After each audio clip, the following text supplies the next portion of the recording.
திமுகவுடைய ஊடகங்களோ பத்திரிகைகளோ அதை எந்த அளவுக்கு மறைக்க முடியுமோ அந்த அளவுக்கு மறைக்கிறாங்க.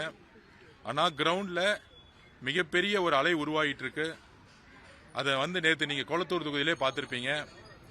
பெரம்பூர்ல இருந்து நாமினேஷன் முடிச்சிட்டு ஜஸ்ட் கொளத்தூர்ல பிரச்சாரத்துக்கு போகும்பொழுது ஒட்டுமொத்த மக்கள் கூட்டமும் எல்லா சாலைகளும் நின்னாங்க. மிகப்பெரிய ஆதரவு அலை உருவாச்சு. இளைஞர்கள், பெண்கள் எல்லோரும் ஓடி வந்தாங்க தலைவரை பார்க்கறதுக்கு. கட்சி சார்பாவோ மாவட்ட செயலாளர் சார்பாவோ எந்த விதமான கட்சிக்காரர்களும் நேற்று ஆர்கனைஸ் பண்ணவே இல்லை. ஸோ அப்படி ஒரு அலை உருவாச்சு. அதை நேற்று ஈவினிங்கே பதிவு பண்ணியிருந்தேன்.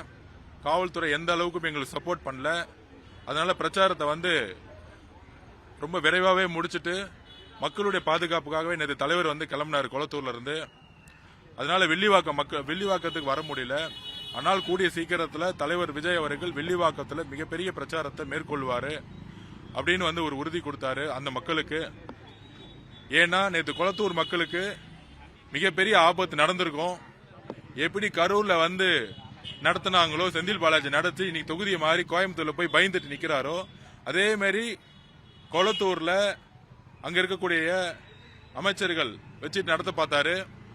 ஆனா அதை நாங்க உணர்ந்து எவ்வளவு சீக்கிரம் முடியுமோ விரைவா எங்களுடைய பிரச்சாரத்தை முடிச்சுக்கிட்டு கிளம்பிட்டோம்.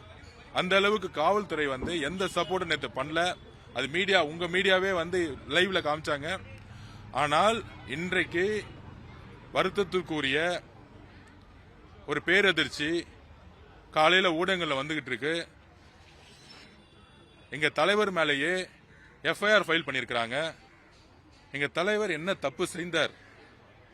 மாண்புமிகு முன்னாள் முதலமைச்சர் திமுக தலைவர் மு.க. ஸ்டாலின் அவர்களே, இன்னைக்கும் பல்வேறு இடத்துல தேர்தல் அலுவலர்களா திமுக காரங்களை தான் அப்பாயின்மெண்ட் பண்ணியிருக்காங்க. காவல்துறை அதே காவல்துறை தான் இருக்கிறாங்க. இன்னைக்கும் மு.க. ஸ்டாலின் சார் பேச்ச கேட்டுக்கிட்டு தான் இந்த காவல்துறை செயல்படுது. அவர் என்ன தப்பு பண்ணாரு? மாண்புமிகு மு.க. ஸ்டாலின் சார் அவர்களே, உங்ககிட்ட 26 கட்சி கூட்டணி இருக்கு, பணபலம் இருக்கு, 75 வருஷ கட்சிங்கிறீங்க, மிகப்பெரிய அடித்தளம் இருக்குங்கிறீங்க, கட்டமைப்பு இருக்குங்கிறீங்க.